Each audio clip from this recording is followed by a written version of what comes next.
today's video, I'm going to teach you how to make a header in Elementor.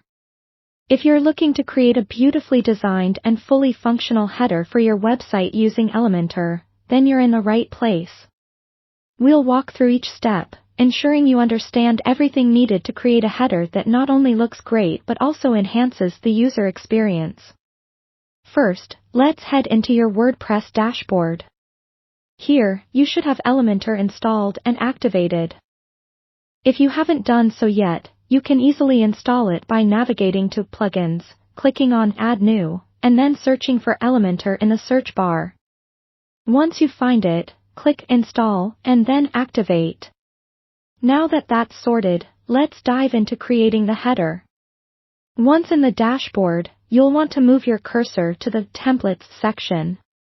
Hover over Templates and then click on Theme Builder. This section is a powerful tool in Elementor, designed specifically for building different parts of your site's theme, including your header. In the Theme Builder, look for the Header tab on the left-hand side. Click on the Add New button, and a dialog box will appear, prompting you to choose what type of template you'd like to create. Choose Header from the drop-down menu, give your template a name, and then click Create Template. Now, Elementor will whisk you away to the editing screen. This area might look a little overwhelming if you're new, but don't worry. On the left, you'll see Elementor's panel filled with widgets you can drag into your design. To start building your header, you might want to begin by adding a section. Do this by clicking the plus icon in the center, which allows you to select a structure.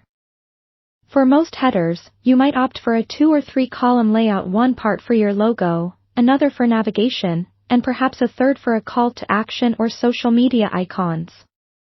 Drag and drop the Site Logo widget into one of the sections. If you haven't set a site logo yet, consider going back to your WordPress customization settings to do so. Having a consistent brand image is crucial for reconciling your site's design with user expectations. Next, add your navigation menu by dragging the Nav Menu widget into another section. Ensure you have a menu already designed under Appearance Menus in your WordPress dashboard. If not, set that up, and then you should see your menu options appear in your Elementor panel. Finally, if you want to add a call to action or social icons, drag those respective widgets into the remaining column. Adjust the style settings for each element to match your site's design. Color schemes should blend seamlessly with your overall theme, providing a cohesive appearance. Once you're satisfied with the look, click Publish. Elementor will then ask where you'd like the header displayed. Commonly, you'd opt for Entire Site, but feel free to customize these display settings to suit your needs. Finally, click Save Close, and there you have it, a shiny new header for your website. Keep experimenting with styles and layouts until you find what best complements your site's aesthetic. Happy designing!